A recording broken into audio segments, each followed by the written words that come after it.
Hello and welcome to another video by Rick Miracle, me, in my series Freemasonry and Satanism. Oh my, have I a video here.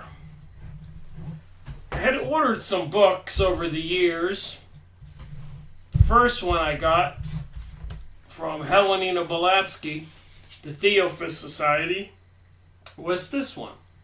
And it's volume 1. So series 84, I made some videos on this book. The Secret Doctrine, Helena Blavatsky, Theosophist Society. She created the Lucifer magazine, the Lucifer Publishing Company. So what do you think this Secret Doctrine tells us? And not too long ago, I found volume 2. And I made another series number 142 because it's a mountain of evidence, information, and a different topic. The other one was cosmogenesis, like the genesis of the creation of mankind. And this one is anthropogenesis, so like the history of mankind.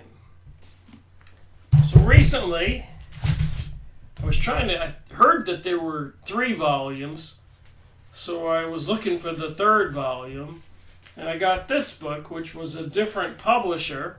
It says volume 3 on it, though. But apparently, it has some of the information of volume 2, so maybe the other publisher just made bigger, thicker books.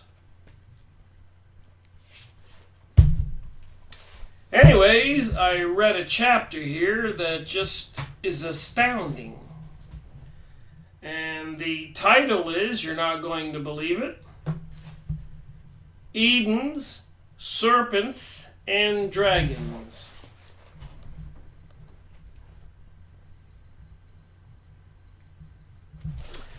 Serpents and Dragons. I've been talking a lot about this mystery religion and the Bible, and aliens, reptilians, shapeshifters. David Icke talked about it.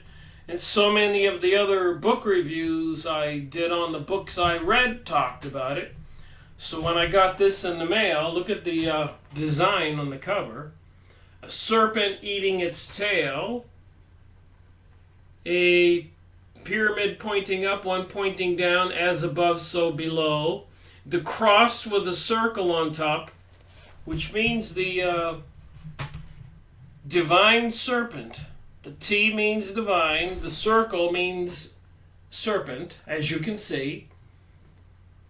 And it has a little SWAT sticker on there. So what is in this book?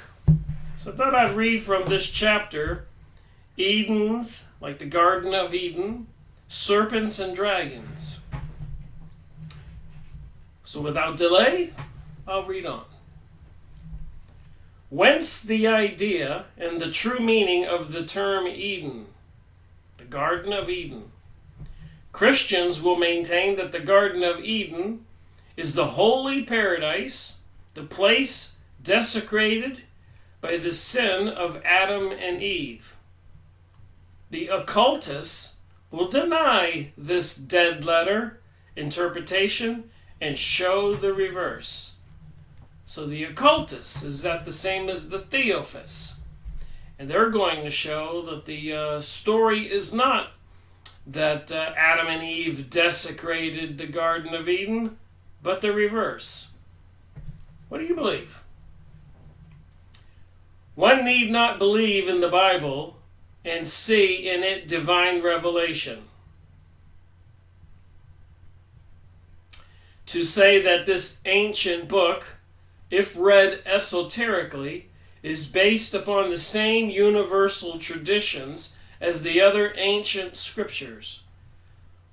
What Eden was is particularly shown in the Isis Unveiled, where it is said that, and I have the book Isis Unveiled,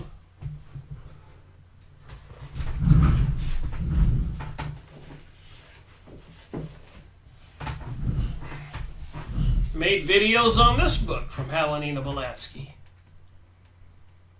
The Theophist Society, Series 100, big thick book, sort of like the Morals and Dogma, the Bible for the Freemasons. And ironically, a lot of the information in those books, Rosicrucians, Freemasons, the Theophist Society, it's kind of similar. I guess that's the connecting the dots part of the research. So what was in Isis Unveiled that was particular to the Garden of Eden? Here we go. The Garden of Eden is a locality. The Garden of Eden as a locality is no myth at all. It belongs to those landmarks of history which occasionally disclose to the student that the Bible is not all mere allegory. Eden, or the Hebrew word, and they have some Hebrew characters here, Gan Eden, meaning the park, or the Garden of Eden, is an archaic name of the country watered by the Euphrates and its many branches from Asia and Armenia to the Euphratean Sea. So the Euphrates would be in Iraq. No wonder they attacked Iraq a couple times, destroyed that country. There's something bigger going on, something called Greater Israel, which is part of the New World Order, New Age, globalism, rebuilding of King Solomon's temple, and fulfilling some kind of biblical prophecy. In the Chaldean Book of Numbers, its location is designated in numerals, and in the cipher Rosicrucian manuscript. So they're referencing the Rosicrucian manuscript here, as I've been saying. The Kabbalah, the Rosicrucians, witchcraft, sorcery, the magicians, the Freemasons, Theophist Society. The cipher Rosicrucian manuscript, left by Count Saint Germain, it is fully described. In the Assyrian tablets, it is rendered Gen Dunias. Behold, say the, and there are some Hebrew words here, Elohim of Genesis, the man is become as one of us. So the Elohim of Genesis, and remember the story with the book of Enoch and so many more, even the Bible, that a third of the angels were cast out of heaven because, I learn as I go here, they were sent by God to serve mankind.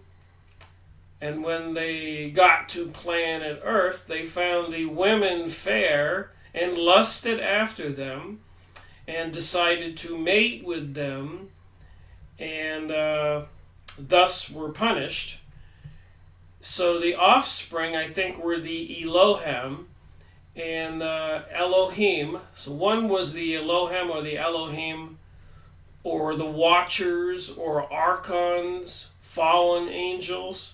Anyways, when they mated with the women, they produced a hybrid creature, half divine, what some of the kind of alien DNA, and half human, and they turned out to be giants and people with supernatural abilities, thus polluting the planet with all this bizarreness, and thus God had to wipe the slate clean, according to the story in the Bible and other books. So we had the Great Flood. So that's what happened before the flood that caused the flood. And can you just imagine with mythology, all those monsters that were on the planet, what would you do? The Elohim may be accepted in one sense for gods or powers, and in another for Elim or priest. So are they calling these fallen angels gods and priests. What is Helena Blavatsky trying to convince us of? And remember what I've said before in my videos.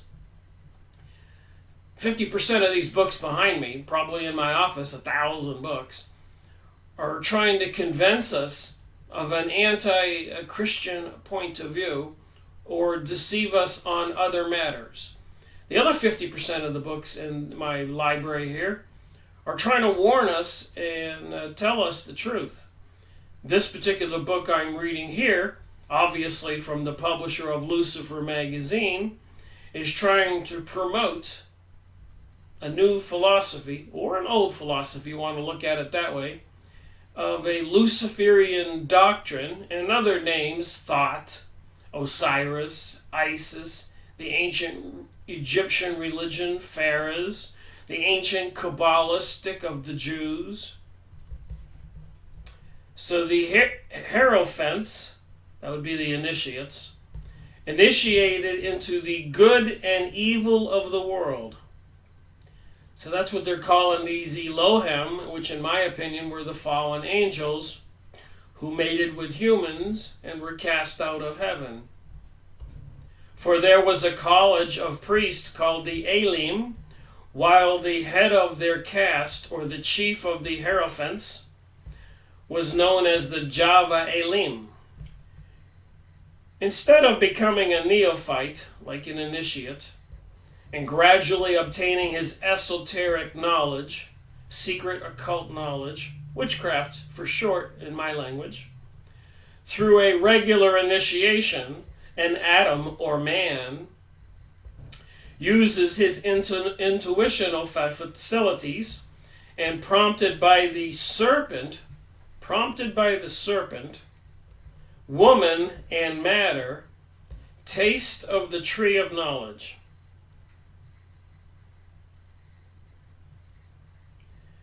The esoteric or secret doctrine unlawfully. The priest of Hercules, or Markurth, the lord of the Eden, all wore coats of skin. The text says, and Java Elim made for Adam and his wife Chintunoth, hour. The first Hebrew word chintin is in the Greek language, chiton. It became a Slavonic word by adoption from the Bible and means a coat or upper garment.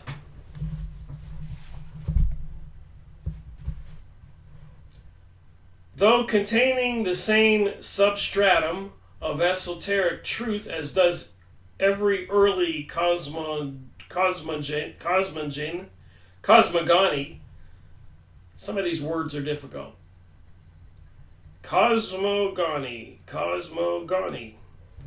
The Hebrew scriptures wears on its face the mask of a double origin.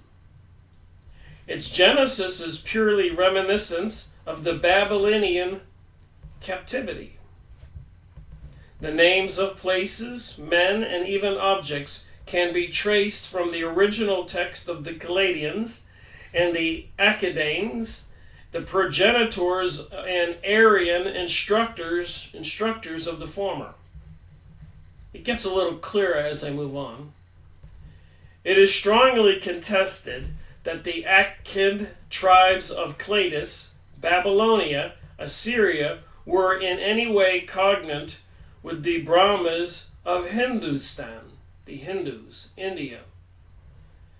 But there are more proofs in favor of this opinion than otherwise. The Shemite Assyrian ought, perchance, to have been called the Turanian, or the Mongolians, have been dominated by the Scyths, Scyths. But if the Akkadians ever existed, otherwise than in the imagination of some philologist and ethnologist, they certainly would never have been a Turanian tribe, as some Assyriologist Assyriologists, I guess that's people who study the Assyrian people, have striven to make us believe. They were simply immigrants on their way to Asia Minor from India, the cradle of humanity. India, the cradle of humanity? And their sacerdotal adepts tarried to civilize and initiate a barbarian people.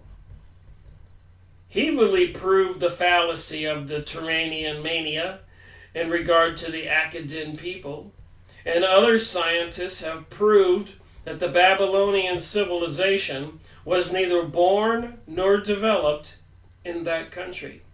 It was imported from India, and the importers were the Brahmanical Hindus. So let me think about that for a second. The Babylonians, which is where Iraq is, the Euphrates River, the mystery religion, they're saying here in this book it was imported from India. Well, that's interesting.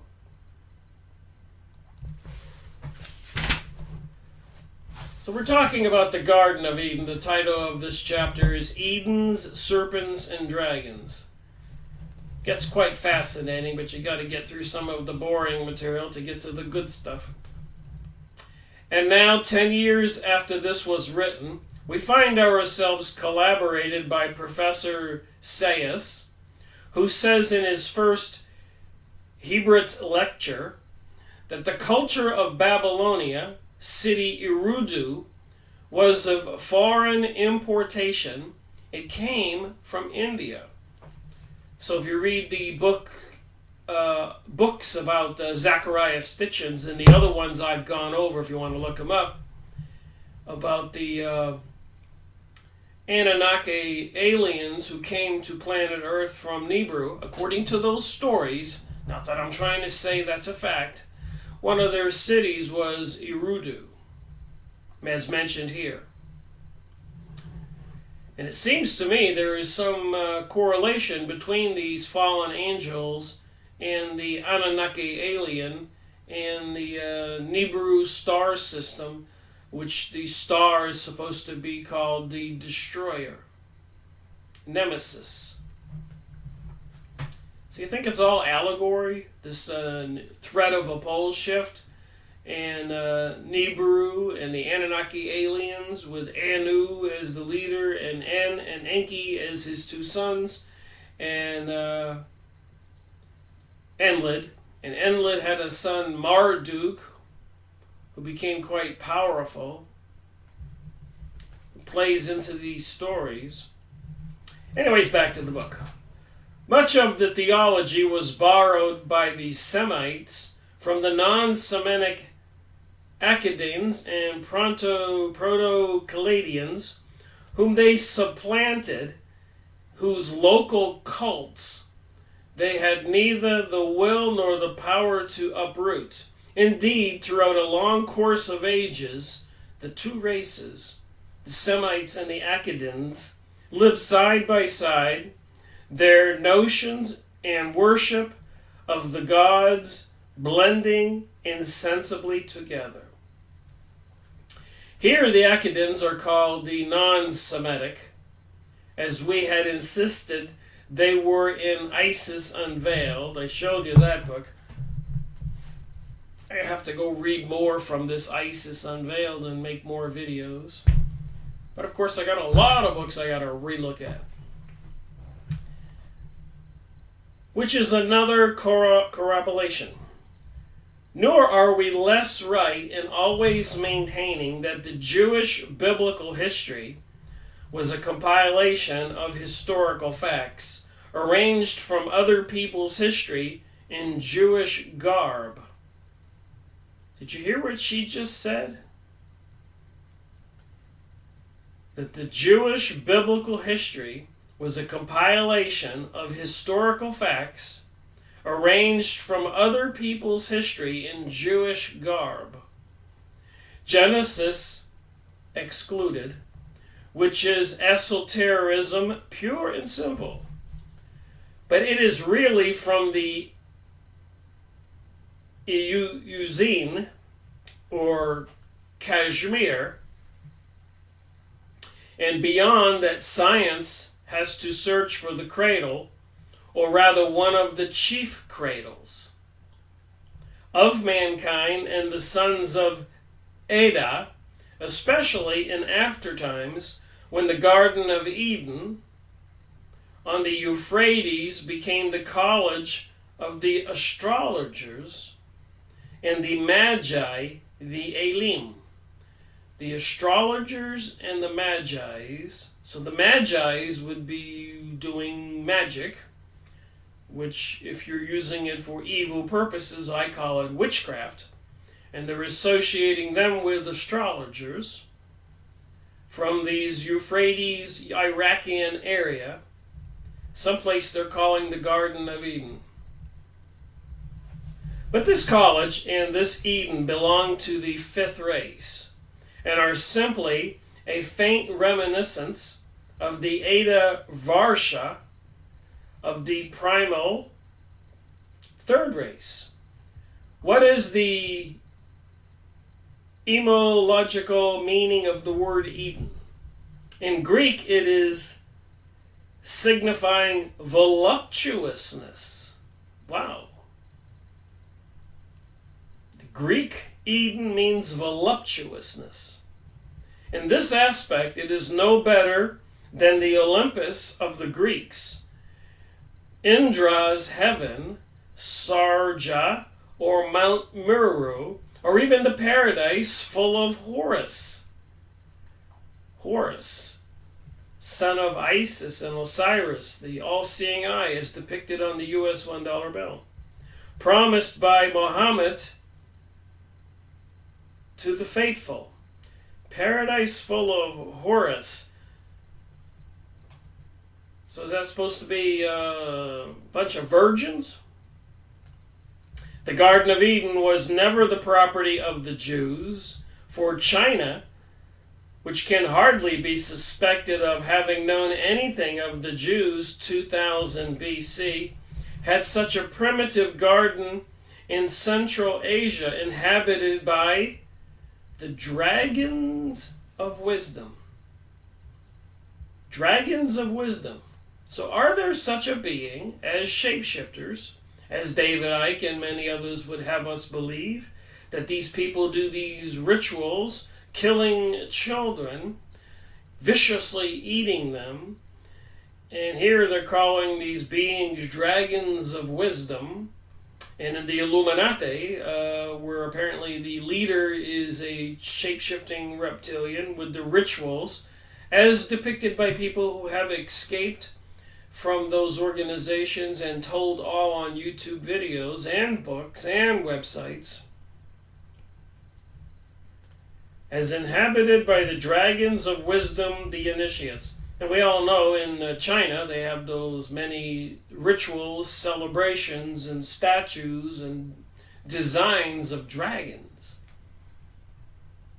Even in their celebrations they have those long dragons made out of some kind of cloth or paper with all the men inside, and they weave in and out. Go into a Chinese restaurant, there are dragons everywhere. Dragons of wisdom. Makes me convinced that there's something to these dragons. And according to the Kaproth, the hieroglyphical chart copied from a Japanese cyclopedia, guess it's another word for encyclopedia, and the Book of the Fokukai places its Garden of Wisdom on the plateau of Pamir, between the highest peaks of the Himalayan ranges. So the Himalayan ranges, isn't that where they have one of those underground imaginary cities? And describing it as culminating point of Central Asia, I think the name of that city in the Himalayas is Shambhala. shown the four rivers, the Oxus, the Indus, the Ganges, and the Silo, flowing from a common source, the lake of the dragons. So what are these beings? But this is not the genetic Eden, nor is it the Kabbalistic Garden of Eden. For the former, Eden, La'ah, means in one sense wisdom, a state like that of nirvana, some kind of perfect paradise, nirvana, a paradise of bliss.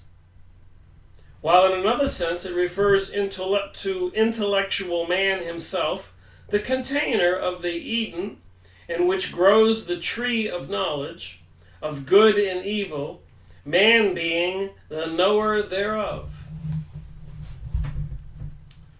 Next, page 209. In this book here, published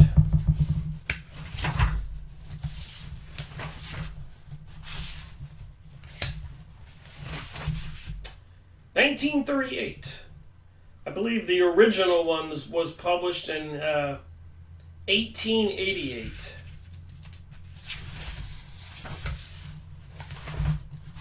Yeah, it says here the original first edition was 1888.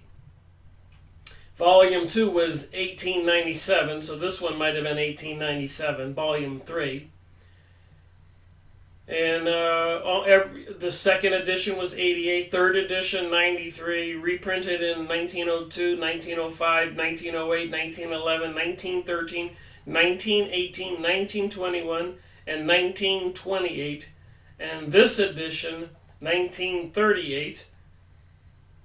But it says here there's another edition in 1946. Okay, this one was printed in 1946. A reprint from the 1888 original. You can go online, like I get them from Abe Used Books or Cheap Books or Alibis or several of the used book sites. You have to shop a little bit if you want to get them at an affordable price. Fascinating story, though.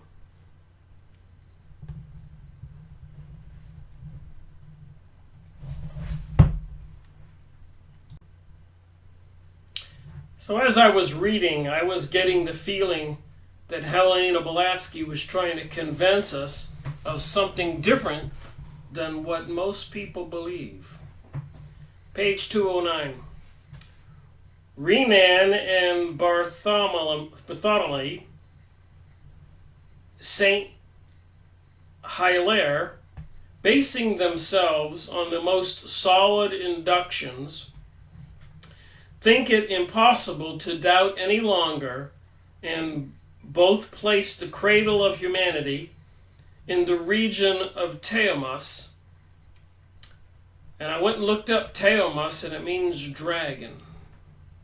Finally, the journal SATQ concludes that older traditions of the human race, gathering its primitive families at the region of their birthplace, show them to us grouped around the countries where Jewish tradition places the Garden of Eden, where the Aryans, the Zoroastrians, that would be the Iranians generally, established their Irene Virgo, or the Meru.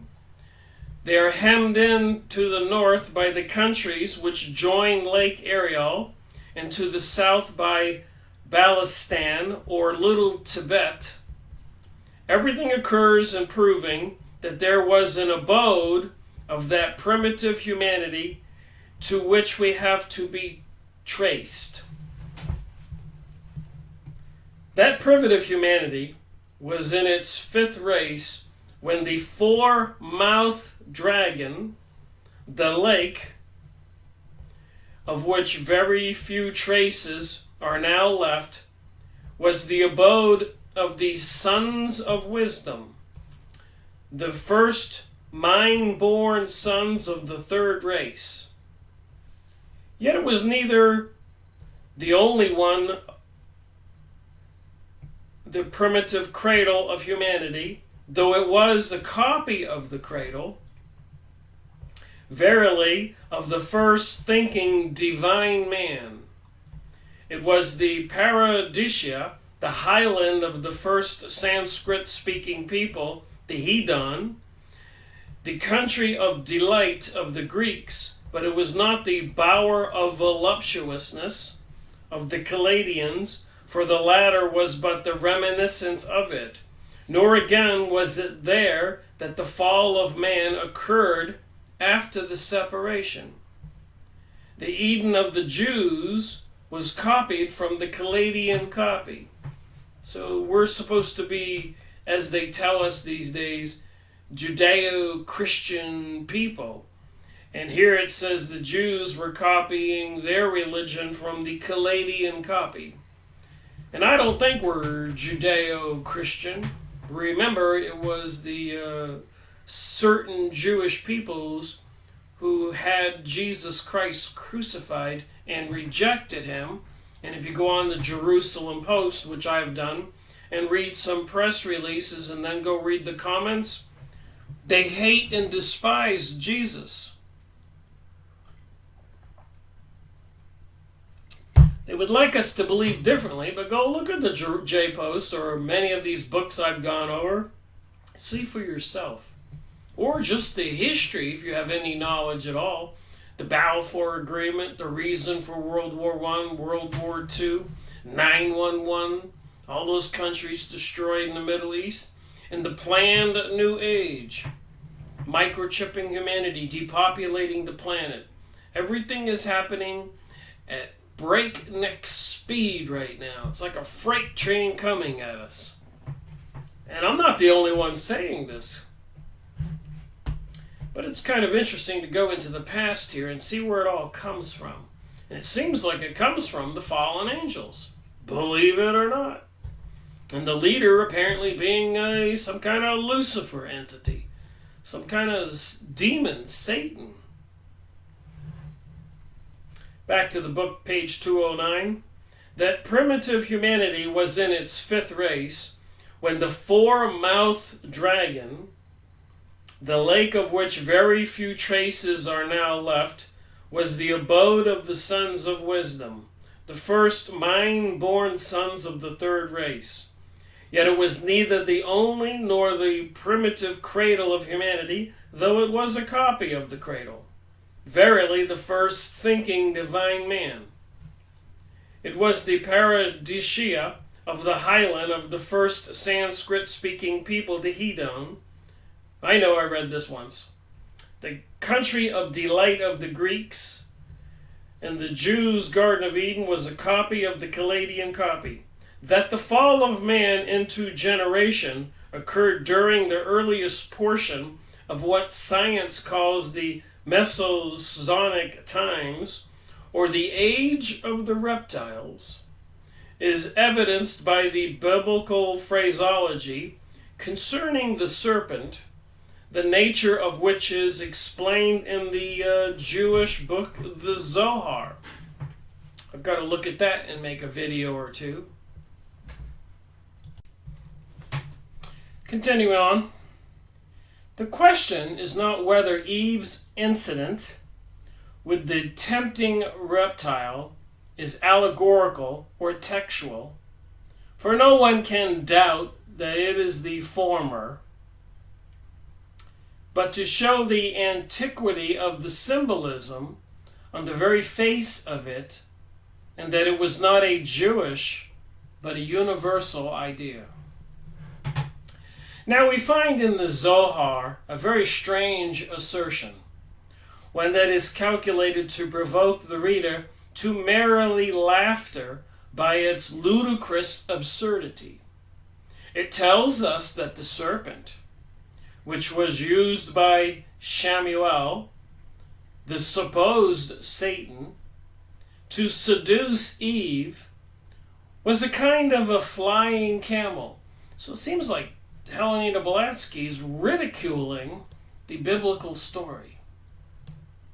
A flying camel is indeed too much for the most liberal-minded Nevertheless, the Zohar, which can hardly be expected to use the language of Culvear, was right in its description, for we find it called in the old Zoroastrian manuscript Ashmoth, which is the Avesta, is represented as having, after the fall, lost its nature and its name, and is described as a huge serpent with a camel's neck. Salvarti asserts that there are no winged serpents or veritable dragons. Grasshoppers are still called by the Greeks winged serpents, and this metaphor may have created several narratives on the existence of winged serpents. And remember, the Theosophist Society, along with the Illuminati Rosicrucians and Masonic organizations and other secret organizations of the mystery schools, including the Zionist, Kabbalist, and Communist, want to destroy Christianity. Why? Is it the religion of the fallen angels? It appears like it is. There are none now, but there is no reason why they should not have existed during the Masonic age, and Culvear, who has reconstructed their skeletons, is a witness to the flying camels. Already, after finding simple fossils of certain saurians, reptilians, the great naturalist has written that if anything can justify the hydras and other monsters whose figures were so often repeated in by medieval historians, it is incontestably the Plateosaurus, like the dinosaur. We are unaware if Culvear had added anything in the way of a further mea culpa, but we may well imagine his confusion for all his slanders against the archaic veracity when he found himself in the presence of a flying saurian, the pterodactyl, found in Germany, 78 feet long, and carrying vigorous wings attached to its reptilian body. This fossil is described as a reptile, the little fingers on whose hands are so elongated as to bear a long membranous wing. Here then the flying camel of the Zohar is vindicated. For surely between the long neck of the Plateosaurus and the membranous wing of the pterodactyl, or still better, the monosaurus, there is enough scientific probability on which to build a flying camel or a long-necked dragon. Professor Cope of Philadelphia has shown that the monosaurus fossil in the chalk was a winged serpent of this kind. There are characters in the vertebrae which indicate union with the Oriphidae rather than with the Lacertilla. I guess it's some kind of dinosaur names here. And now the main question. It is well known that antiquity has never claimed paleontography or paleontology among its arts and sciences, and it never had its corviors. So they're trying to say that antiquity scientists were never paleontologists, the studies of ancient fossils and dinosaurs. Yet on Babylonian tiles on some of the monuments, especially the old Chinese and Japanese drawings, in the oldest pagodas and monuments, and in the Imperial Library at Peking, many a traveler has seen and recognized perfect representations of plesiosaur or pterodactyls and the multiform Chinese dragons.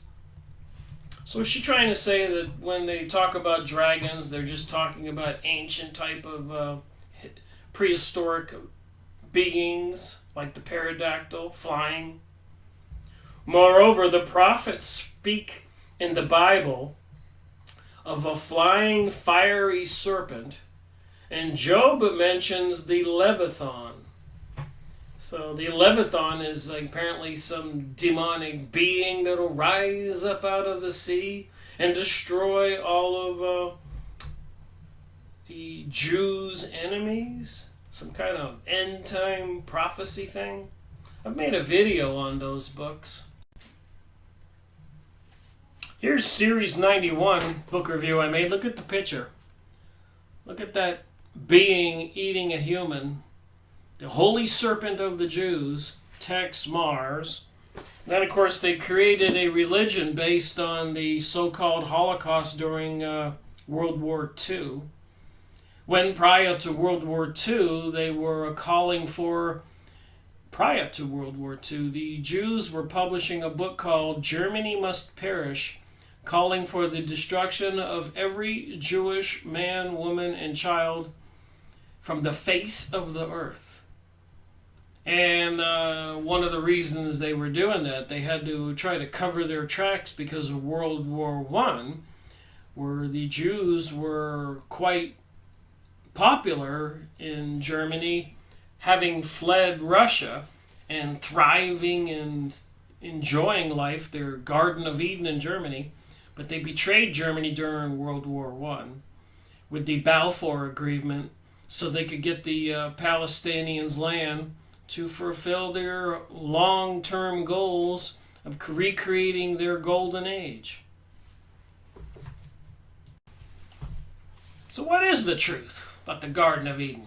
God, Jesus, Moses, Muhammad, the Hindu religion, Chinese religion, the dragon, the serpent, the serpents for the Mayans in Mexico, the American Indians. I could pull books off my shelf and show you pictures.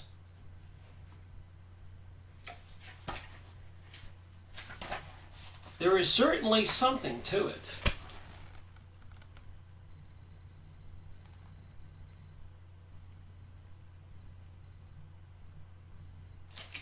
A whole book of these pictures.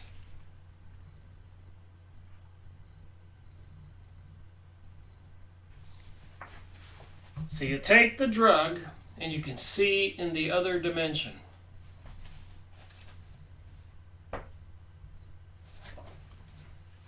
Beings and serpents.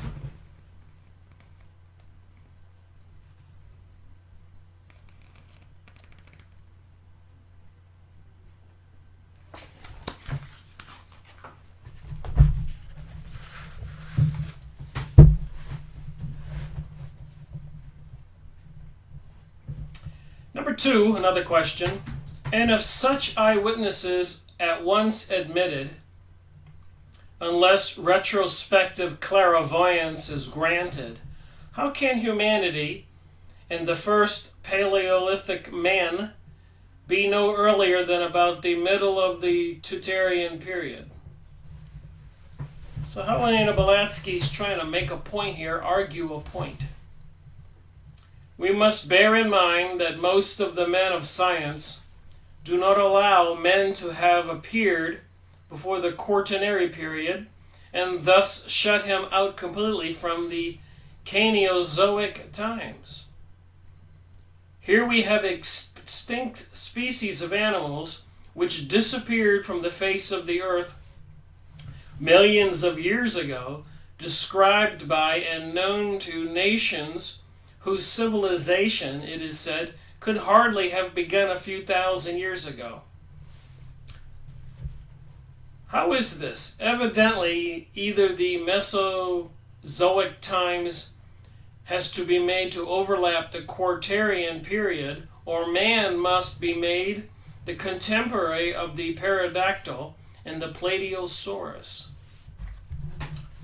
I don't think Helena Blavatsky is being sincere in this material. She was quite an adept at performing magic. I've gone over her books.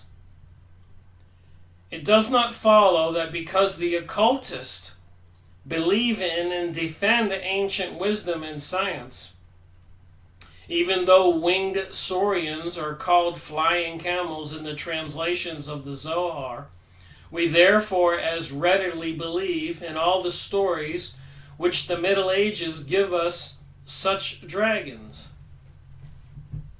Pterodactyls and Plateosaurus ceased to exist with the bulk of the third race, when therefore we are gravely asked by Roman Catholic writers to credit Christopher Scryer's and Father Kircher's cock and bull stories of their having seen with their own eyes living, fiery, and flying dragons retrospectively in 1619 and 1669, we may be allowed to regard their assertions as either dreams or fibs. So what did they see in 1619 and 1669? Were they having some kind of an occult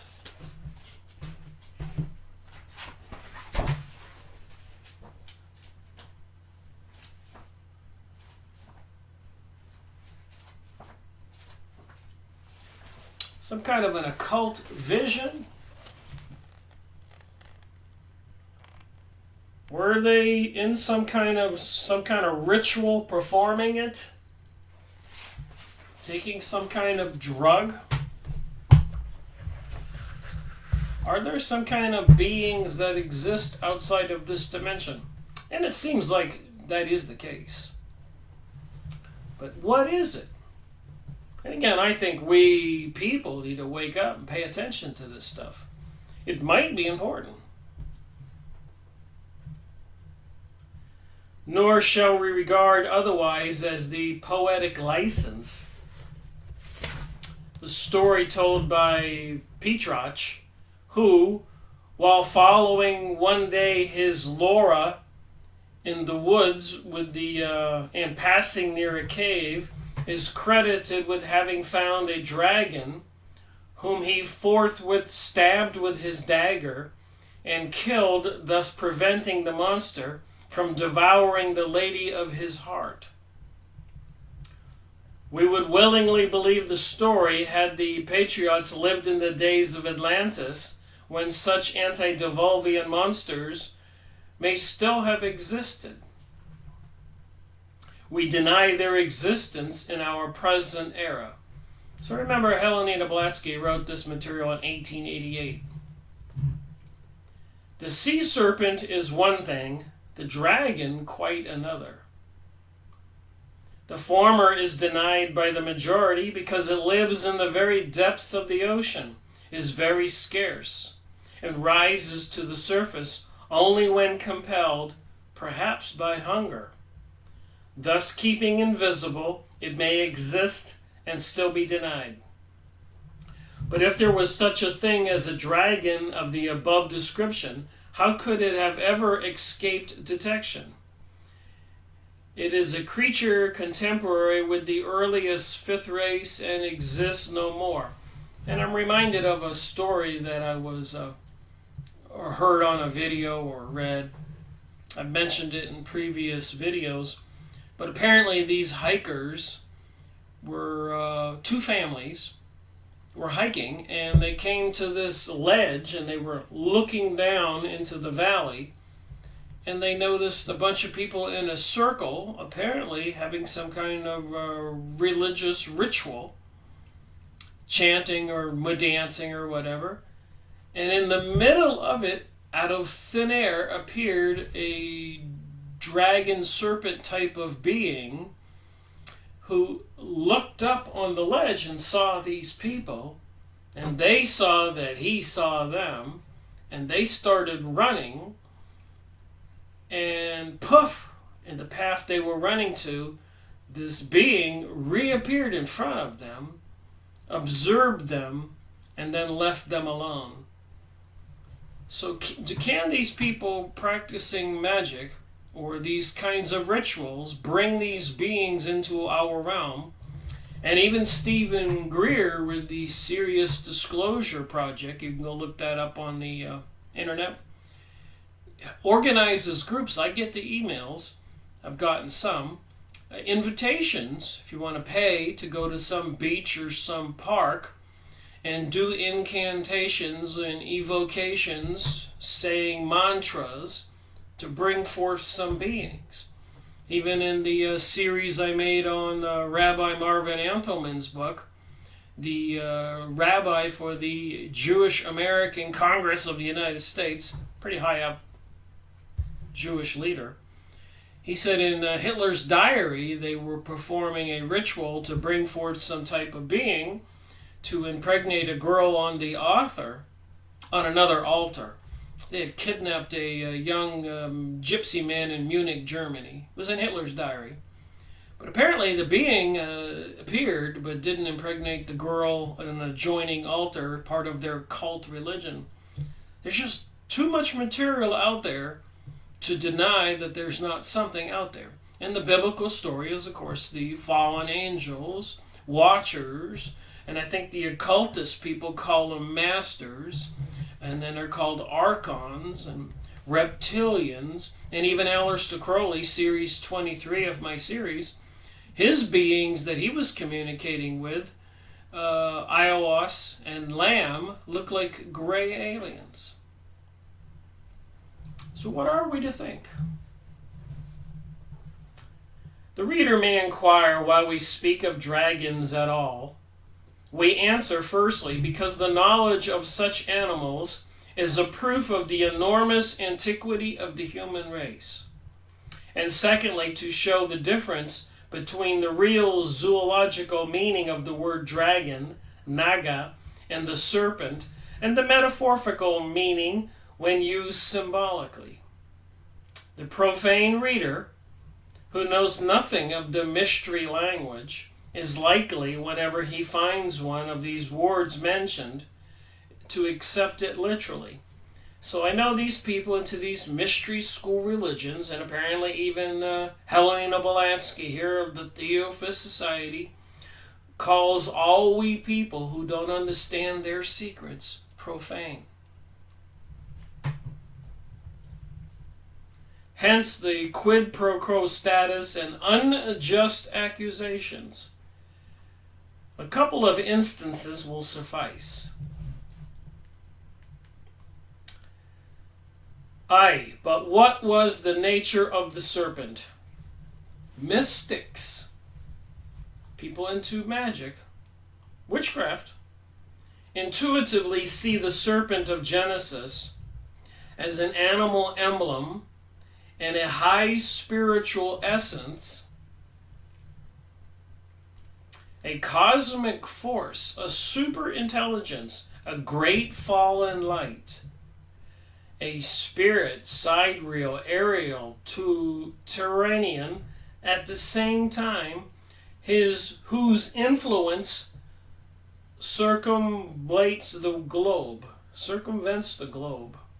As D. Marville, a Christian fanatic of the dead letter, has it, and which only manifested itself under the physical emblem, which agreed the better with its moral and intellectual coils under the Orphean form.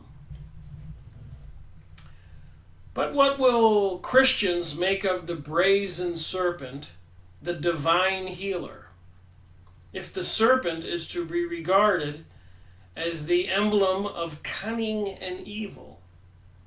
And the evil one itself, how can the line of demarcation ever be settled? When it is traced arbitrarily to the sectarian theological spirit.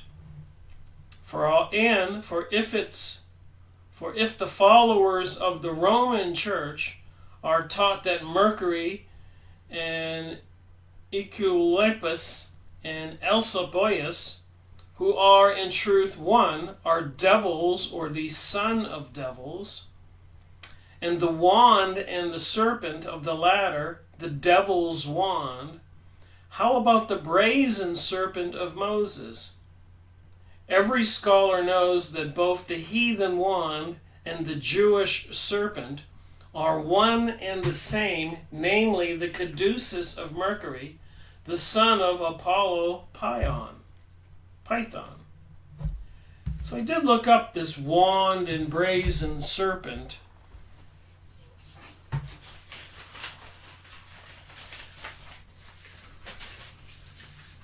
I get these words and these topics. I like to find out what's going on. Here's some pictures of heathen wand, as it said right there in that material.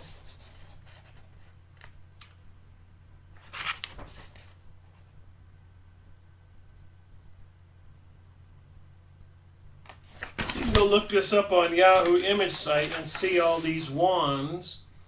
And remember, in the New Age today, a lot of people are into this different kind of philosophy, even with the Harry Potter movie series and so much more.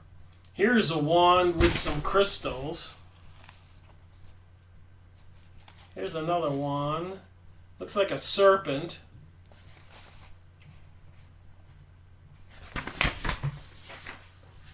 I was reading the book and I was paying attention to that. And then there was another one they talked about, the brazen serpent of Moses. And apparently there's a lot of pictures of a cross with a serpent on it. Here's another picture in.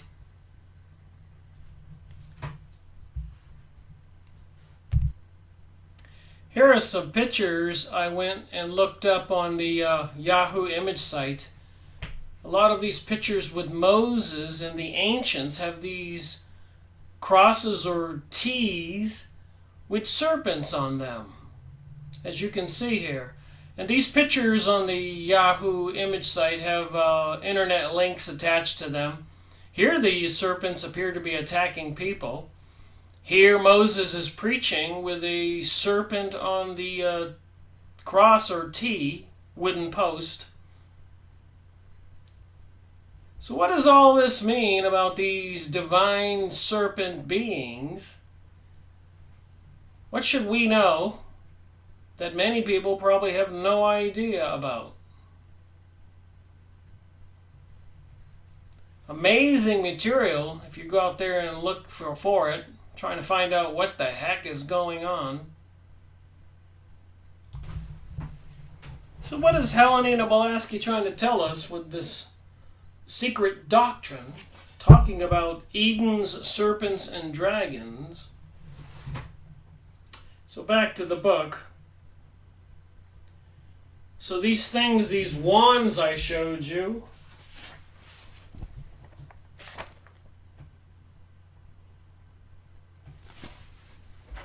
says here, with these people into the occult, with them it was purely psychological and phallic, and no amount of causical reasoning on the part of the Roman Catholic Church can give it another meaning once that the mystery language is well studied and that the Hebrew scrolls are read numerically. The occultists know that the serpent, the Naga, and the dragons have each a serpentary meaning, that the sun, for instance, was the astrological and cosmic emblem of the two contrasted lights, and the two serpents of the Gnostics, the good and evil. They also know that when generalized, the conclusions for both science and theology present two most ridiculous extremes. Remember, Helena Blavatsky is the one who brought us the Lucifer magazine, Lucifer Publishing Company.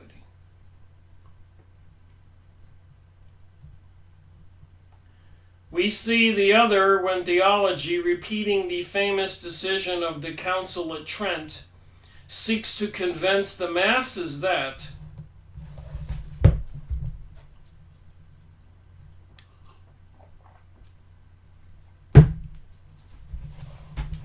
from the fall of man until the hour of his baptism, the devil has full power over him and possesses him by right. To this, occult philosophy answers, prove first the existence of the devil as an entity, and then we may believe in such congenital possession. So again, I think Helena Blavatsky's being disingenuous in this material. She knows more than she's admitting to, but she's trying to, I guess, as this material is going to show, they're trying to portray the Lucifer satanic characters as actually the good entities, and the people, the Christians and other people into moral law as the bad entities. A very small amount of observation and knowledge of human nature may be sufficient to prove the fallacy of this theological dogma.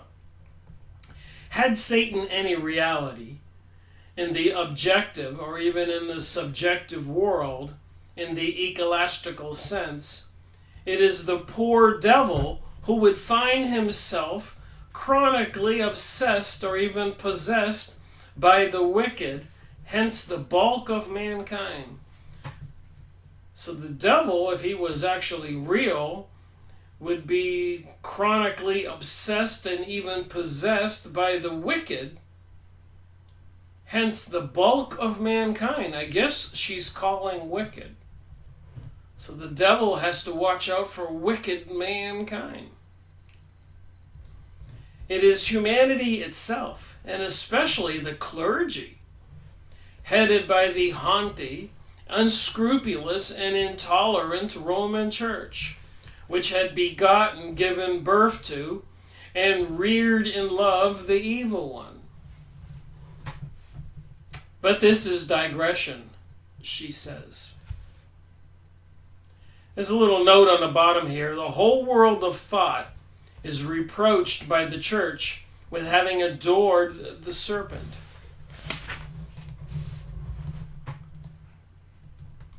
All right, moving on, page 214. Yes, the author is right.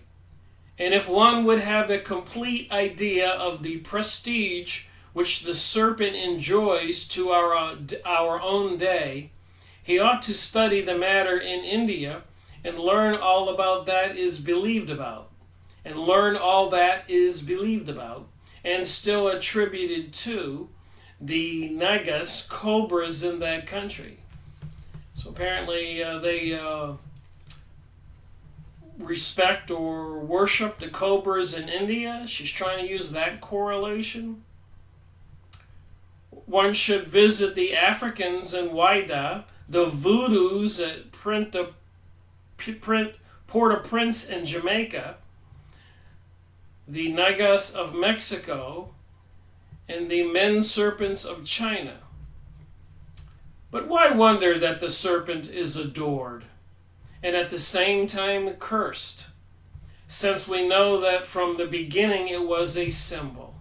In every ancient language, the word dragon signified what it now does in Chinese, long, or the being who excels in intelligence, and in Greek, he who sees and watches.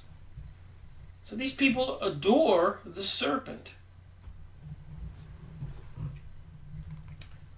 What else would people into witchcraft do?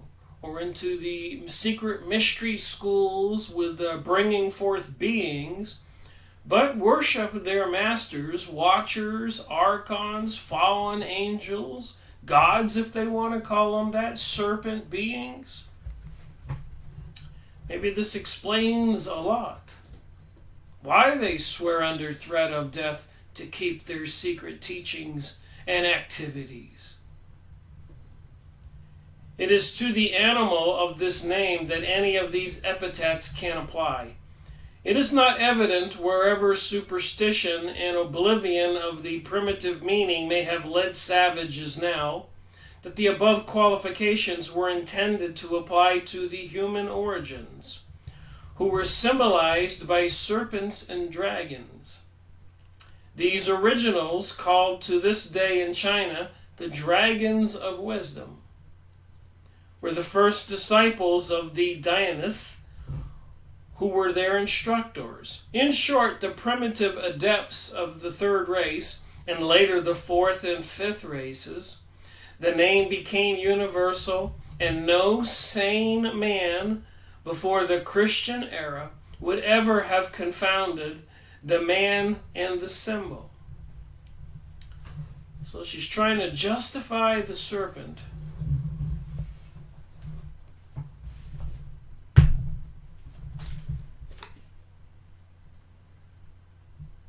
The holy serpent of the Jews, apparently the serpent is eating a child. Go to the Bohemian Grove in California, go see Alex Jones's video. They throw a child into a burning fire. I was watching a video the other day, and apparently over in Belgium, they're sacrificing a child every single day. Apparently they do this all over the world, worshiping some serpent. But not to fear, we're supposed to adore the serpent. The symbol of Canopus, or the soul of the world, writes Campolian, is among other than that of an enormous serpent standing on human legs. This reptile, the emblem of the good genius, is a veritable agathodemon. It is often represented bearded. This sacred animal, identical with the serpent of the Orphites, is found engraved on numerous Gnostic and Baladinian stones. The serpent has various heads and is constantly inscribed with the letters XNOTBIZ, Crumbus. Agathodemon was endowed with the knowledge of good and evil, i.e. the divine wisdom, for without the latter the former is impossible. Repeating Lambius, Champollion shows him to be the deity called Echton, or the fire of the celestial gods, the great thought Hermes, here we go again with thought, to whom Hermes Trismegistus attributes the invention of magic. Here we go with witchcraft. You can get the book. I got it on A-Books, used book site. Look up Secret Doctrine. Try to find one for $5 or $10. Free shipping. I got nothing to do with A-Books or any of the other used book sites I use. All right, back to the book here, page 215. The invention of magic, a strange term to use, as though the unveiling of the eternal and ancient mysteries of nature could be invented. As well attribute, millennia hence, the invention instead of the discovery of the radiant matter of Professor Crookes. Hermes was not the inventor, or even the discoverer, for, as said on the last footnote but one, thought Hermes is the generic name, as is Enoch, the Enochian, the inner spiritual eyes, Nebo, the prophet, the seer. It is not the proper name of any one living man, but a generic name of many adepts. Their connection with the serpent is symbolic. Allegories is due to their enlightenment by the solar and planetary gods during the earliest intellectual race, the third. They are all the representative patrons of the secret wisdom. Asclepius is the son of the sun god Apollo, and he is Mercury. Nebo is the son of Bel Merodach. Via Vista Manu, the great Rishna, is the son of Vivastat, the son of Surya, etc. And while astronomic ally, the Nagas, along with the Rishas, the Gran Havis Aparices, the Germanus, Yakshars, minor gods, Yatadenas, and Devas, these are beings, gods, are the sun's attendants throughout the 12 solar months. In theology, and also in anthropology, evolution, they are gods and men. When incarnated in the netherworld, let the reader be reminded in this connection of the fact that the Apollonians met in Kashmir, Buddhist Nagas. Kashmir. These are neither serpents zoologically, nor are the Nagas ethnologically, but wise men. The Bible, from Genesis to Revelation, is but a series of historic records of the great struggle between the white and black magic, between the adepts of the right path, the prophets, and those of the left, the Levites, the clergy of the brutal masses. So I decided to look up the Levites. Those would be Jewish people, right? Of the brutal masses.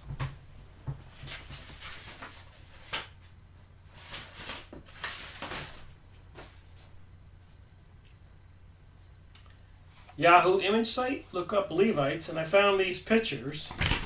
They're carrying the Ark of the Covenant.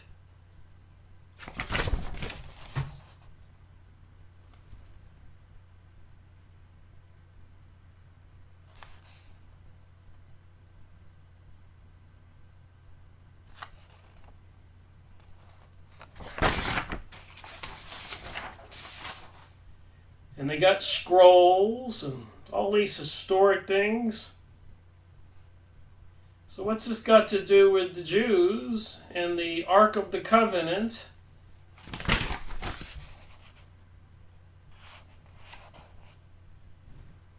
All these pictures on the Yahoo image site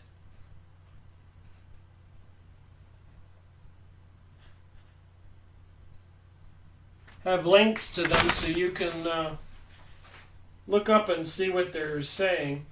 Here's a picture I found where I was in Bulgaria. Apparently they have statues over there in Europe and Bulgaria, Varna, 4 and 5 foot tall dragons. Right there in the town where the people live, where the cars are driving by.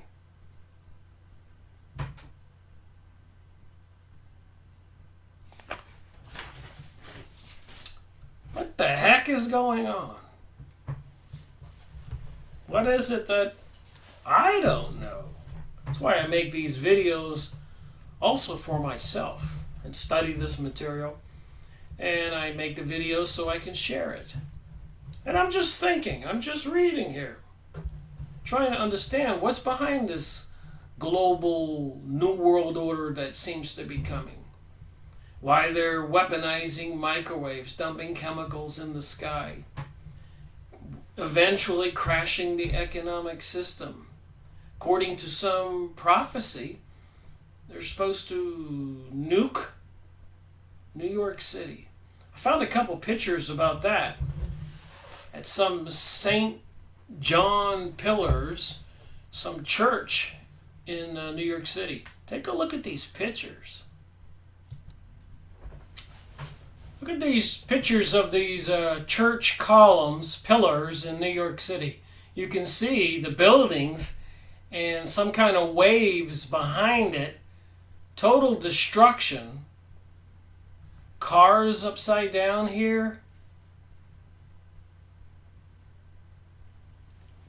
What are these people telling us with this brazen serpent religion? Looks like the city's being flooded and nuked. These pillars have been around for a long time on this church. How many people know about this? I didn't know about it.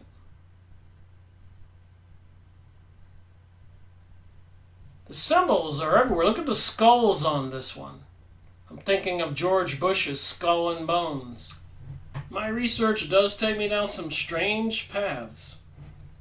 Back to the book on page 215.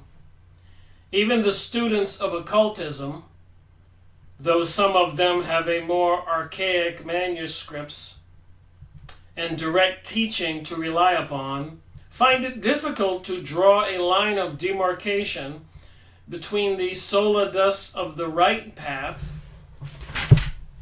and the left. The great schisms that have arose between the sons of the fourth race as soon as the first temples or halls of initiation had been erected under the guidance of the sons of God. So apparently these are the watchers, the masters, the fallen angels, the demons, maybe the Anunnaki, is allegorized by the sons of Jacob, that there were two schools of magic, and that the Orthodox Levites did not belong to the Holy One. I showed you the pictures of the Levites. Is shown in the words pronounced by the dying Jacob. And here it may be well to quote a few sentences from Isis Unveiled. I showed you that big, thick book. So apparently, one group of the Jews were following the schools of magics and did not belong to the Holy One. All right, the dying Jacob thus describes his sons.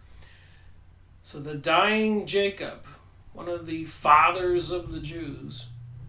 Dan, he says, shall be a serpent by the way, an addler in the path, that biteth the horse's heels, so that his rider shall fall backwards, and he will teach candidates black magic. Wow, Jacob is saying that about his son Dan. I have waited for thy salvation, O Lord. Of Simon and Levi, the patriot remarks that they are brethren, instruments of cruelty in their habitations. Wow, two of the other sons are instruments of cruelty. O my soul, come not thou into their secret, unto their assembly. Now in the original, the words their secret read, their sod, and Sod was the name of the great mysteries of Baal. So I'm reading Baal here, Adonis and Bacchus, who were all sun gods. And remember, they were trying to put the temple of Baal in New York and London, and later on I found out through UNESCO they were trying to put up 1,000 of these all over the world. These sun gods, the great mysteries of Baal, B-A-A-L, had serpents for their symbols. Here it says the Kabbalists explained the allegory of the fiery serpents by saying this was the name given to the tribe of Levi, to all the Levites in short, and that Moses was the chief of the Soldades. It is to the mysteries that the original meaning of the dragon slayer has to be traced, and the question is fully treated hereafter.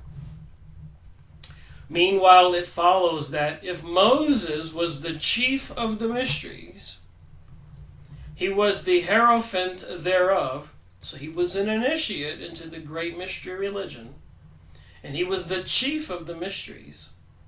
Further, if at the same time we find the prophets thundering against such abominations of the people of Israel, that there were two schools. So the two schools is one for white magic, one for black magic. Fiery serpents was then simply the epithet given to the Levites of the priestly caste after they had departed from the good law. So the Levites departed from the good law. So who controls Israel today? The Zionists. Are they the Levites? The traditional teachings of Moses, and to all those who followed black magic. Isaiah, when referring to the rebellious children who will have to carry their riches into the land whence came the viper and fiery flying serpent. The viper and fiery flying serpent. Or the Chaldea and Egypt, whose initiates had already greatly degenerated in his day, 700 BC, meant the sorcerers of those lands. So we're talking about witches here, sorcerers. But these must be carefully distinguished from the fiery dragons of wisdom and the sons of the fire mist. So is Helena Blavatsky trying to tell us there are some friendly god dragons? I read and research, try to figure it out.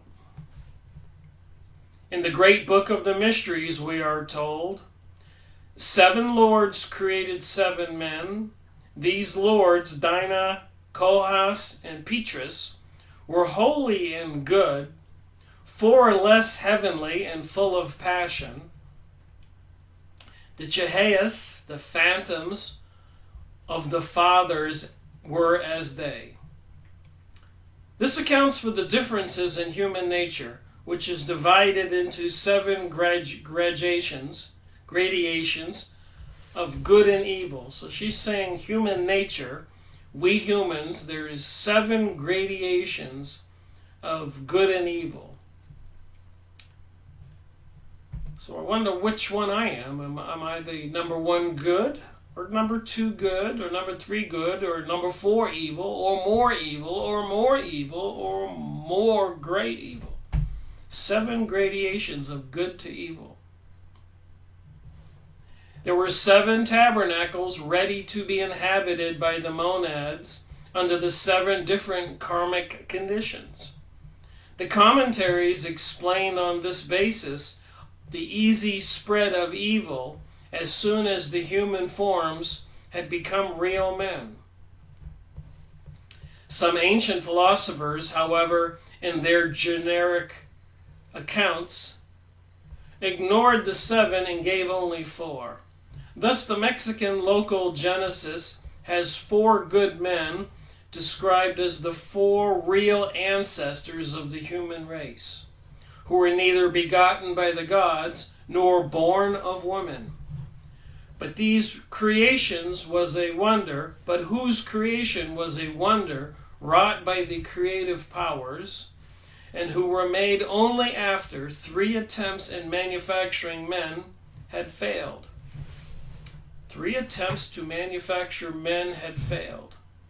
This is sort of reminding me of the Anunnaki, Zachariah Stitchin story of the Anunnaki trying to replace the Anunnaki citizens as slaves and creating hybrid human beings. Apparently they tried and repeatedly and failed, according to those books on the planet Nibiru coming to this solar system, our sun's binary star system. So the story is told.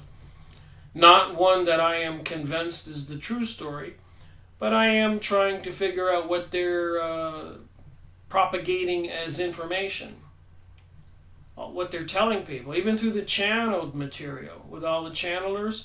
What are they teaching? Where's the information coming from? The Egyptians in their theology had only 4 sons of God, whereas the Primanders 7 were giving. So she's talking about different countries or groups of people's history, their religion, thus avoiding any mention of the evil nature of man. When, however, Set from a god sank into Set Typhon, so now we got the god Set, he began to be called the seventh son, whence probably arose the belief that the seventh son of the seventh son is always a natural-born magician, though at first only a sorcerer was meant.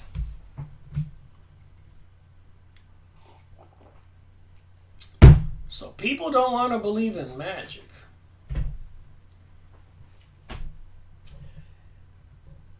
Apap, the serpent symbolizing evil, is slain by Achor, Set's serpent. Therefore, Set Typhon could not be that evil. Typhon. In the Book of the Dead, it is commented that chapter X111CL should be read in the presence of a serpent on two legs. This is a description of those shapeshifters.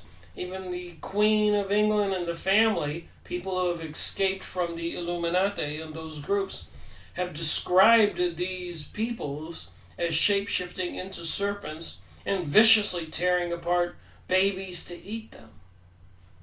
I don't make it up, I just report it. And I read this in the presence of a serpent on two legs. So it doesn't take a genius to see that they're destroying Christianity, and they pretty much seem to have done it largely among a lot of people on the planet. And they're trying to bring us this new age religion.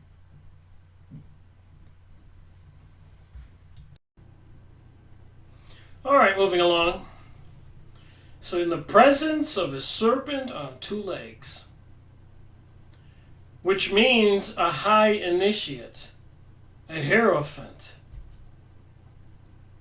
So these initiates and hierophants, are they calling themselves serpents? For the discus and the ram's horn that adorns his serpent's head and the hieroglyphics of the title of the said chapter denote this. Over the serpent are represented the two mystic eyes of Armon, the hidden mystery God. The above passages collaborate our assertion and show what the word serpent really meant in antiquity. But as to the Nagals and Nargals, whence came the similarity of names between the Indian Nagas and the American Nagals? The Nagal was the Chaldean and Assyrian chief of the magic Rab Meg, and the Nagal was the chief sorcerer of the Mexican Indians. And please remember, I made a video on the book A Separate Reality by Carlos Castianza, where this American Californian man went to Mexico and spent a lot of time with a Mexican shaman, magician, taking peyote. Go watch my video. Then, of course, Max Long. So I've been looking into all this occult and magic activity, reading the Bible and many other books. There is something beyond this reality which most people have no clue about. That the system doesn't want this taught to the people. Both derived their names from the Nagad Serenza, the Assyrian god, and the Hindu Nagas. Both have the same faculties and the power to have an attendant demon with whom they identify themselves completely. So people don't believe in these sacrificial rituals, these school shootings, it seems. 9/11, another ritual, it seems, a particular date. World War I and World War II, millions were killed. These people knew what they were doing. They were running the show. sacrificing people to their demonic gods, these fallen angels, bringing us world wars, even World War III looming in our future. Those pictures I showed you on the St. John's Church called the St. John's Pillars in New York. Please go look them up.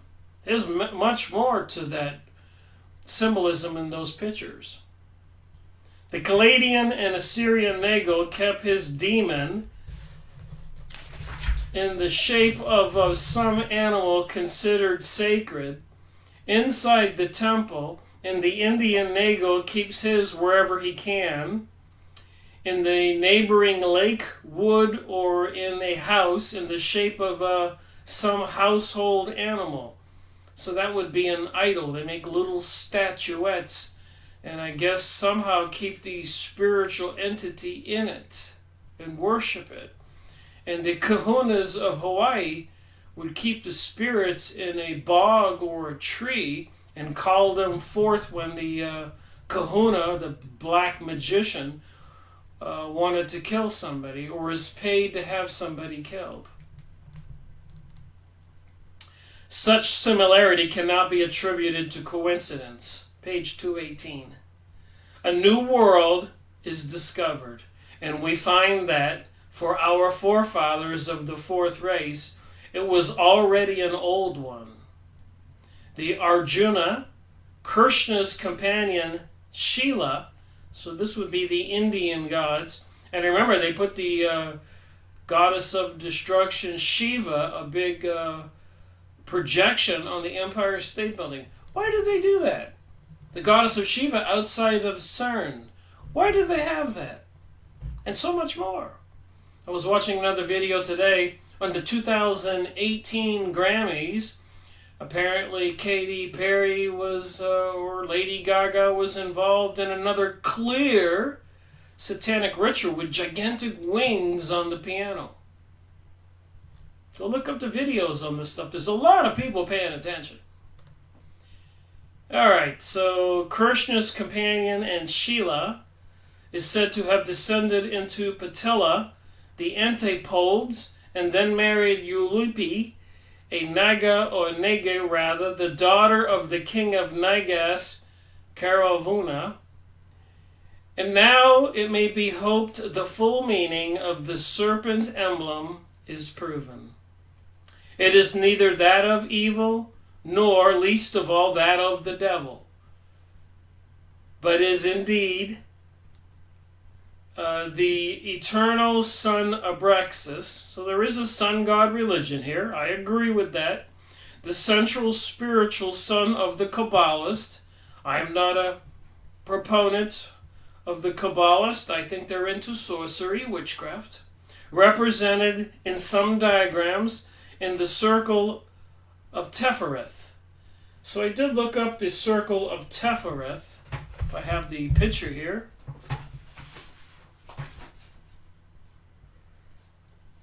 And so when I'm reading the book like this here, I want to try to find out what these words mean and things mean. So the circle of Tefereth, and I found all these pictures that you can go look up online, but apparently it's part of the Kabbalah teaching.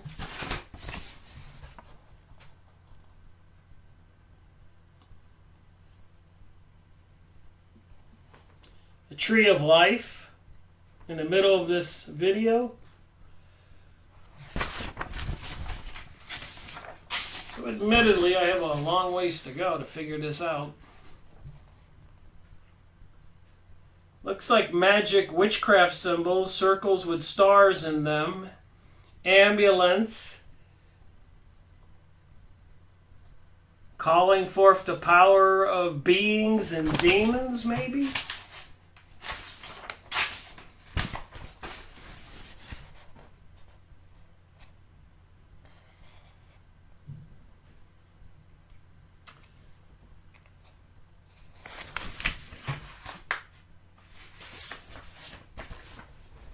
Like I keep saying, on the Yahoo image site, there are links to these pictures, and you can read what this is about. Fascinating investigation. If you want to know WTH, what the heck's going on, this is part of it. And here again we may quote from our earlier volumes and enter into further explanations. Listen to this. From this region of unfathomable depth, Bythos, Adiot, Sikina, the veil of the unknown, issues forth a circle formed of spirals. This is the temperate. That's what I just showed you, the pictures.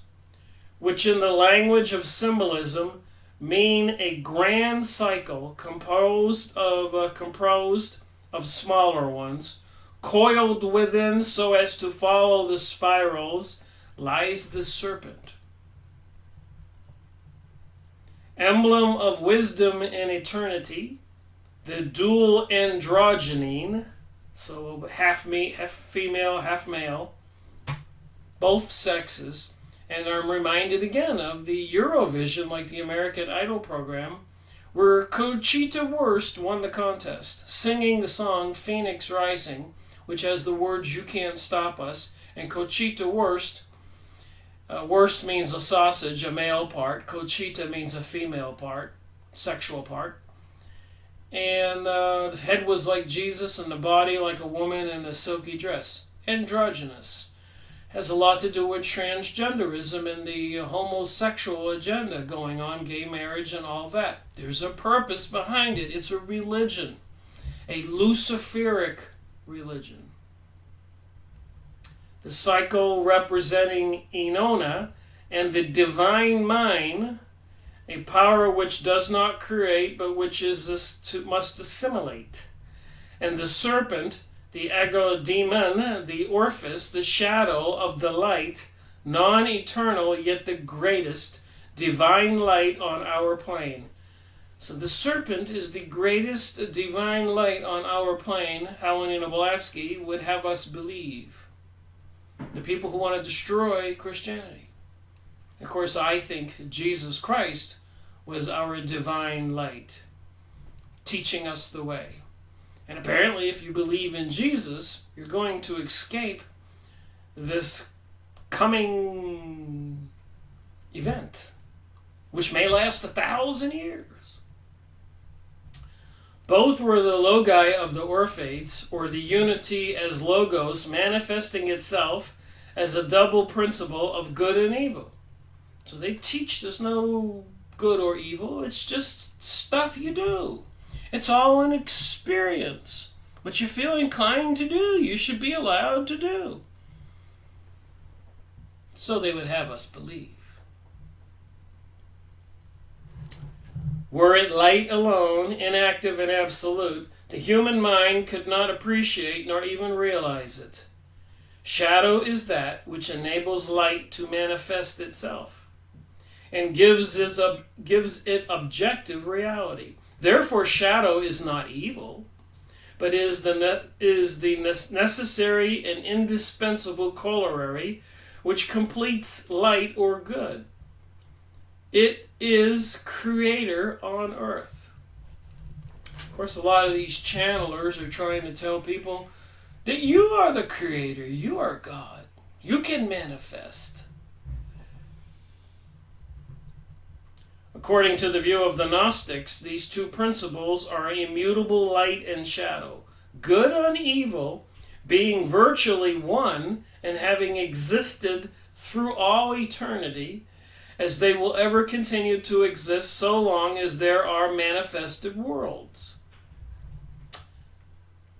Some notes here. This symbol accounts for the adoration by this sect of the serpent as the Savior. So they're saying they adore the serpent as the Savior, coiled either round the sacramental loaf or the towel, the phallic emblem, the T, the wooden T post, or the cross. So that's the adoration of the sect of the serpent. And I showed you the picture of the brazen serpent. with Moses. Even a bunch of serpents attacking all the people. As a unity, Inona or office are the logos, some kind of gods. When separated, one is the tree of spiritual life, the other the tree of knowledge of good and evil.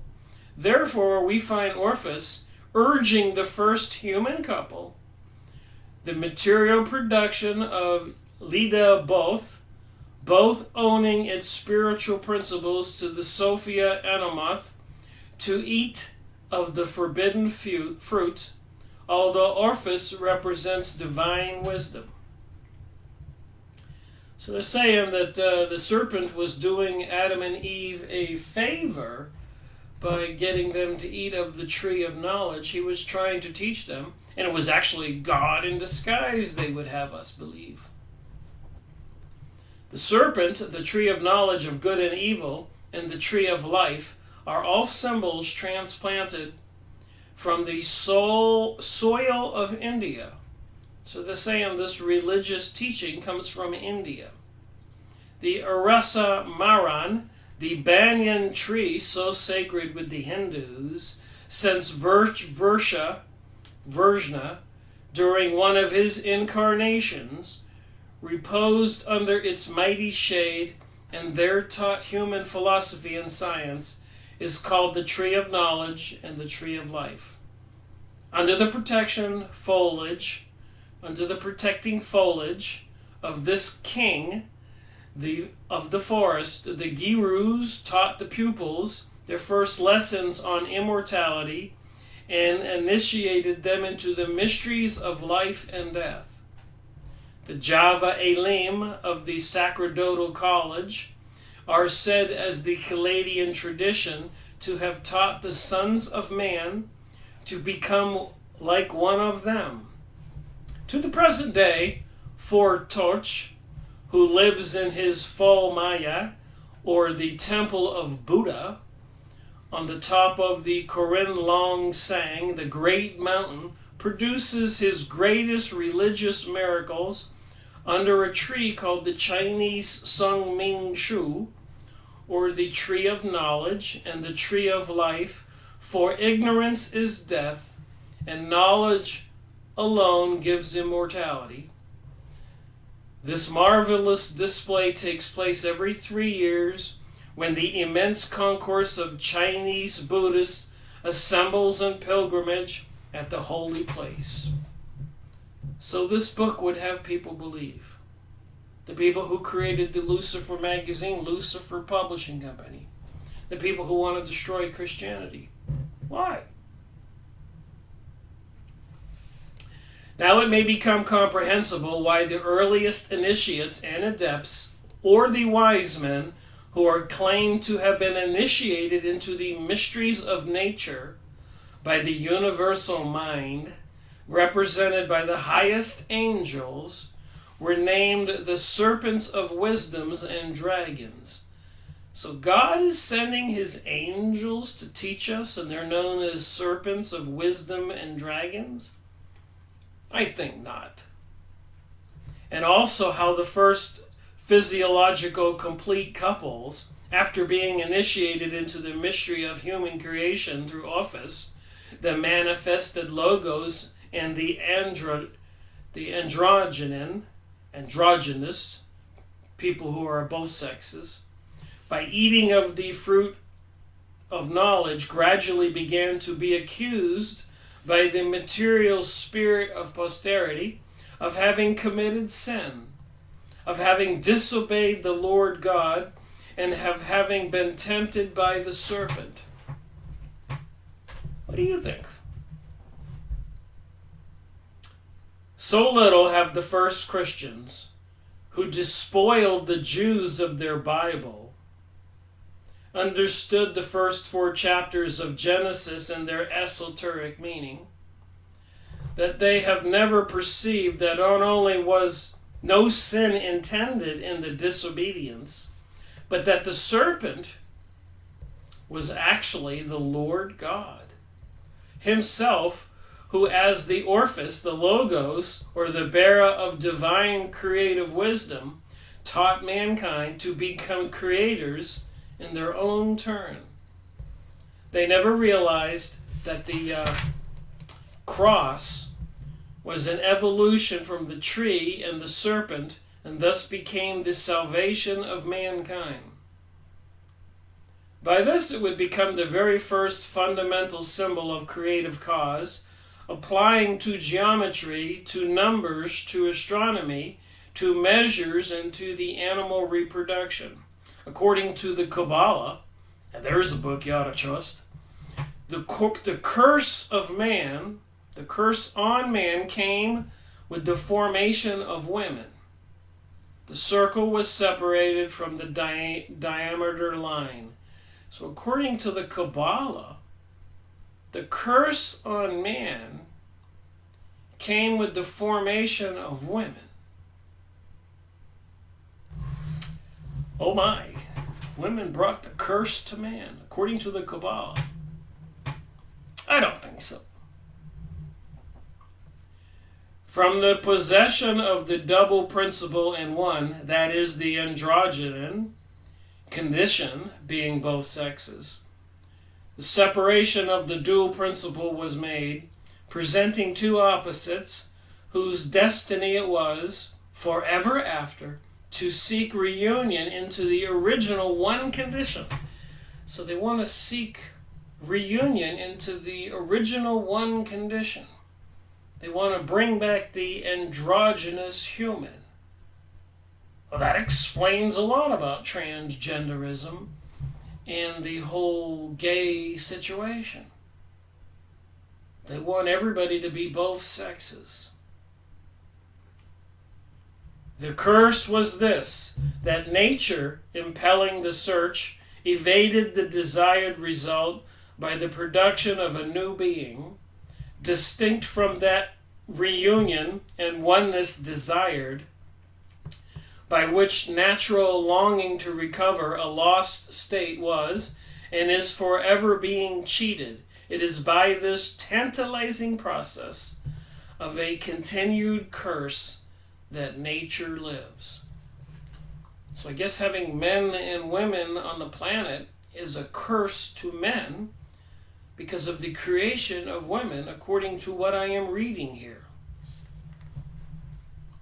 The allegory of Adam being driven away from the tree of life means, esoterically, that the newly separated race abused and dragged down the mystery of life into the region of animalism and bestiality. For as the Zohar shows, one of the Jewish books, Mantrana, that Shekinah and wife of Metatron symbolically, is the way to the great tree of life, the mighty tree, and the Shekinah is the divine grace, the Metatron symbolically.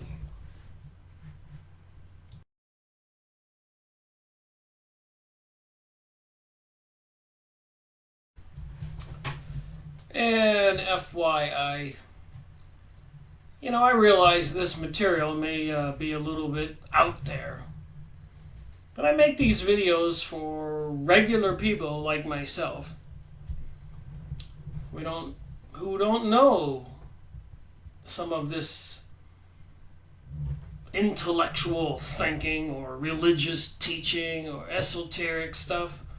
I just like to have a plain and simple conversation. Read the words and throw my thoughts out there. So I want to finish this video. I got about 10 minutes to go. As explained, this tree reaches the heavenly veil and is hidden between three mountains, the upper triad of principles in man. From these three mountains, the tree ascends above. The adept's knowledge aspires heavenward, and then redescends below into the adept's ego on earth. This tree is revealed in the daytime and is hidden during the night, i.e. revealed to an enlightened mind, and hidden to ignorance, which is night, as says the commentary. The tree of knowledge of the good and evil grows from the roots of the tree of life. But then also the author of the Source of Measures writes, in the Kabbalah it is plainly to be found that the tree of life was the ascended cross in its sexual aspect, and that the tree of knowledge was the separation and the coming together again to fulfill the fatal condition. So the separation, having man and woman, was a fatal condition according to this.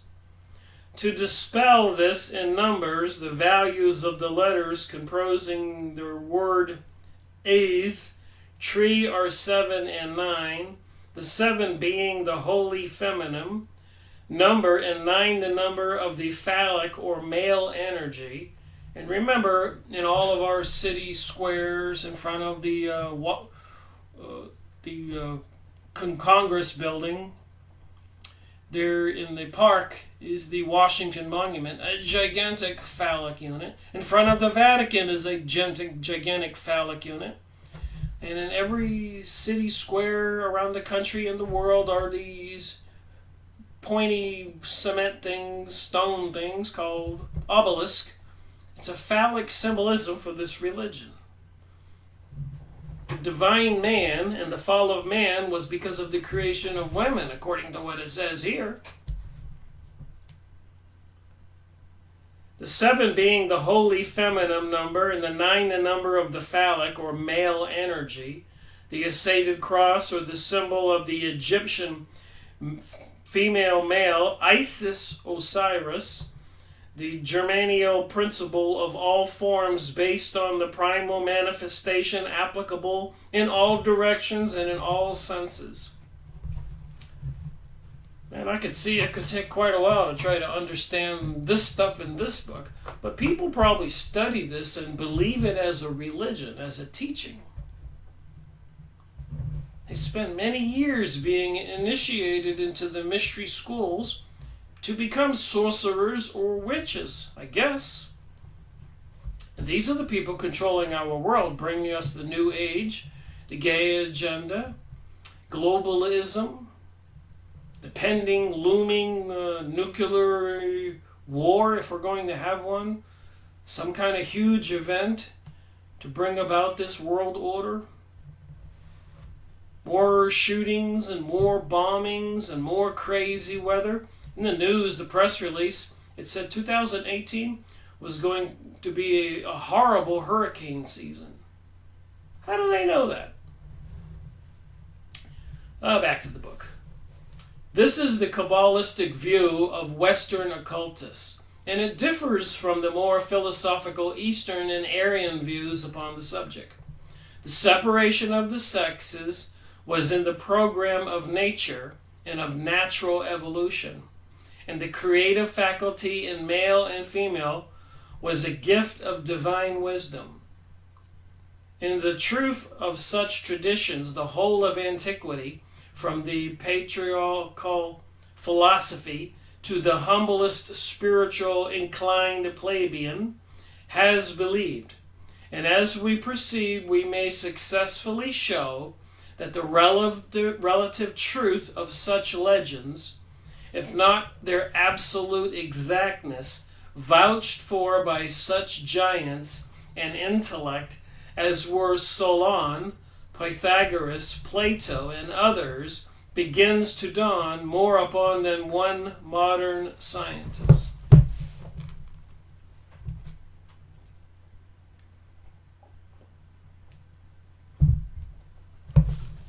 He is perplexed. He stands startled and confused before the proofs that are being daily accumulated before him. This is the modern scientist. He feels that there is no way of solving the many historical problems that stare him in the face unless he begins by accepting ancient traditions. So this is the goal of this New Age, to get us to accept the ancient traditions and not the teachings of Jesus Christ. Therefore, in saying that we believe absolutely in ancient records and universal legends, we need hardly plead guilty before the impartial observer, for other and far more learned writers, and that too among those who belong to the modern scientific school, evidently believe in much that the occultists do, in dragons, for instance, and not only symbolically, but also in their actual existence at one time. Well, I want to end this video on a slightly different topic, something I mentioned earlier in this video. The 2018 Grammys, apparently in New York, which it hasn't been for a long time, but this is the 60th anniversary. So I was watching a video, and the author of the video was talking about, he was thinking, why on the 60th anniversary? And so he looked up the properties of the number 60. So I did. So I want to share this. And I watch videos and I read books to get my material, to give credit where credit is due. But anyways, the symbolism of the number 60 represent the global karma of the universe and the general provincial action exerted on the whole world according to R. Alley. And according to J. Boham, calls this number 60 represents the earth. The number 60 corresponds to the Hebraic letter Shemeth, figuring the astral snake, tempter of Eve, karma cosmic. It corresponds to the 15 arcane of the Tarot card deck, the Tarot. It's the devil, which figures in the certain manner to the cosmic faith. Now, some symbolism. The Bible, St. Paul prescribes that a woman can be registered to the group of widows only if she is at least 60 years old. 60 is also the width and the height of the Temple of Jerusalem, 60 cubits. The gold statue, which is the King Nebuchadnezzar built, was 60 cubits high. The Song of Songs mentions 60 valiant knights surround Solomon. In one of the poems of Solomon is written that there are 60 queens and 80 concubines and countless girls. In general, the rosary, Catholic rosary of the Virgin Mary is composed of 60 grams. The 60 disciples of Buddha, which he dispersed to evangelize the world. It is attributed to the Fohai, the invention of the 60 years cycle by means of the 10 Ken trunks and the 12 Tak branches. 3 cycles of 60 form a San Yung, and 60 San Yung form a new period.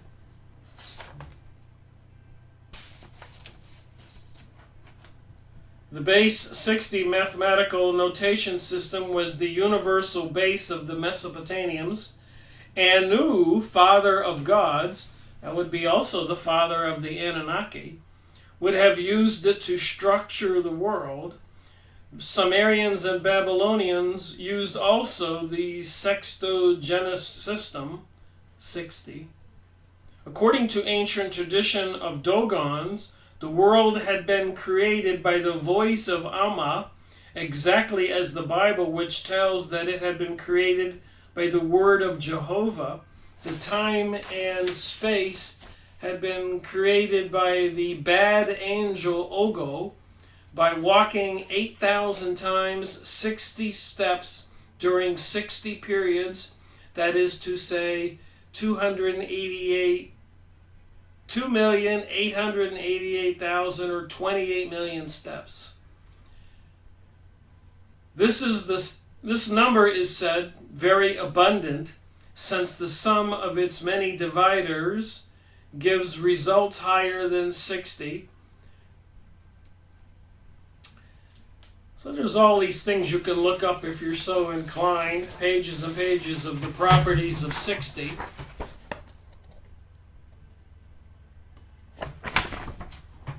But apparently it corresponds to the Eve karmic cosmic cycle, figuring the astral snake tempter. So thank you for watching my video. I hoped you found some of this material to be as bizarre as I did. But it is interesting to try to get into the minds of these people, into the mystery religion, what they think. I don't think that ignorance is bliss. I think this new age is coming at us, and they have something they're trying to do, and they seem to care relatively little about we the people. World War I, World War II, and so much more. Mercury in vaccines, Monsanto foods, weaponizing microwaves, microchipping people. Something is coming, and it's coming fast. Rick Miracle reporting.